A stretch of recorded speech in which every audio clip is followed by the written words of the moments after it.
Ian, great to have you back on the show. Good morning, Pat. Thanks for having me.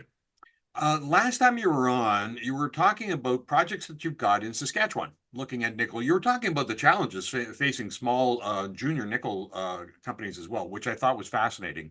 But let's talk about Albert Lake, which I think is the old Rottenstone project. Give me an update on what's happened there.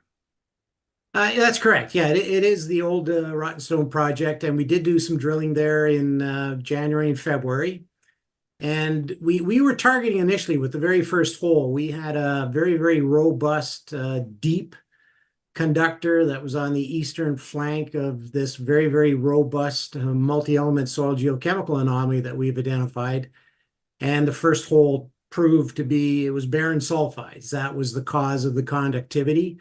And so we pivoted that drill program a little bit. And when it was all said and done, our hole 77 has what I feel is a very, very significant intercept of the proper rock type is orthopyroxenite.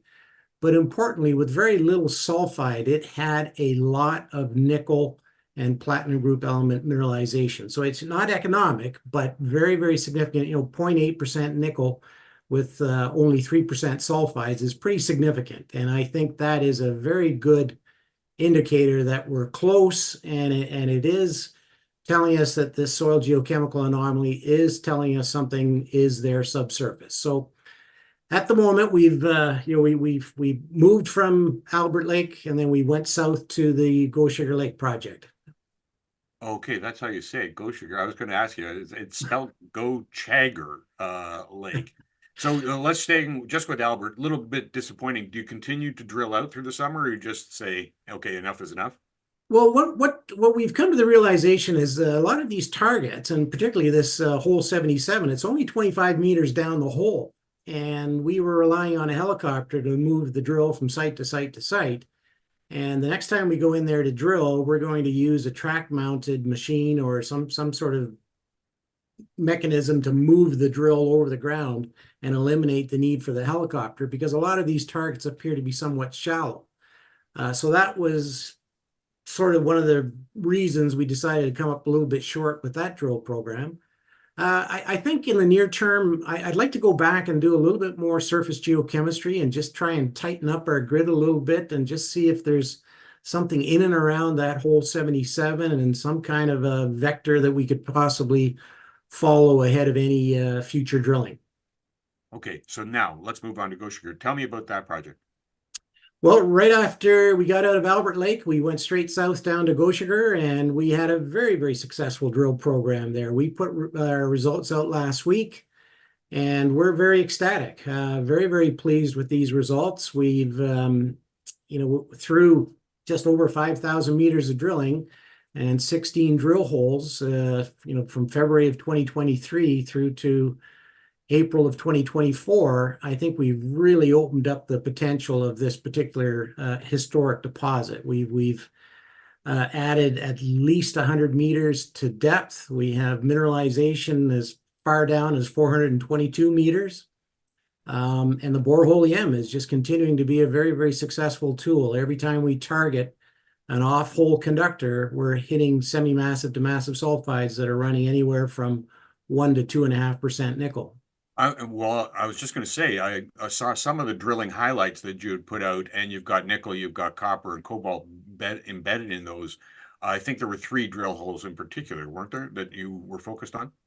Well, there were 6 holes in all, and actually 7, I think it was. And as I said, we understand the dynamics of this intrusive. We're drilling it in a consistent azimuth from northwest to southeast. And 3 of the holes that we intersect, they all hit mineralization, but 3 holes in particular had zones of 4 holes actually had zones of semi-massive to massive sulfides that are running 1 to 2.5% nickel. So I think it opens up not only the semi-massive to massive sulfides along strike, but this host intrusive, this container unit, if you will, this mineralized gabbro where there's one intercept there of 183 meters of 0.3. There's continuous nickel sulfides throughout this gabbro unit but we do see a later stage event where the sulfides are more concentrated, and these are in these semi-massive to massive sulfide veins. Okay, but it highlights the potential to dig into, if you will, or drill into an undiscovered magma chamber. So, what are your plans going forward then? Well, you hit the nail on the head there. We feel that we now recognize a minimum of three events. There was this initial intrusive, which we call a norite. That was intruded by this mineralized gabbro, and then that was subsequently intruded by the semi-massive to massive sulfide veins. And the mineralization in the gabbro, so event number 2, and the nickel sulfides, event number 3, we feel now that they're coming from yet a source that we have not discovered. And that source is potentially a little bit deeper, or it could very well be a long strike. We have 700 meters of open mineralized gabbro that we need to continue to explore.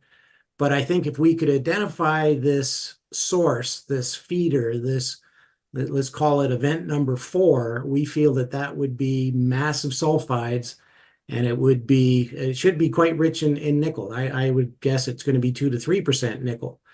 And we are seeing indications. A lot of our drill holes have conductivity at the end. There's something beyond the end of some of our drill holes. We've had holes down to 551 meters, but the borehole EM says there's something conductive still down there. So I think as we continue to move along strike, we need to try and figure out where this potential feeder is. So that would be part of the exploration strategy going forward. Okay, so your summer spent mapping and geochemistry and that kind of stuff? Yeah, we've got some folks up there right now. They're going through some historic drill core that's in the L'Orange Core Library, where we're looking at the Mall Lake nickel occurrence, which is 10 kilometers southeast of Gochager. And then next week, we're going to have some boots on the ground. And then at the end of the month, we're going to be doing a drone mag survey. And I think with this survey, the intent is, and I think we'll be successful, is we're going to map out this container rock, this mineralized gabbro. And if we can demonstrate that this thing is, I think it's going to be in excess of 700 meters in strike, I think we're really sort of opening up the prospectivity of the entire area. Ian, thanks so much for this update. Really appreciate it. Thank you.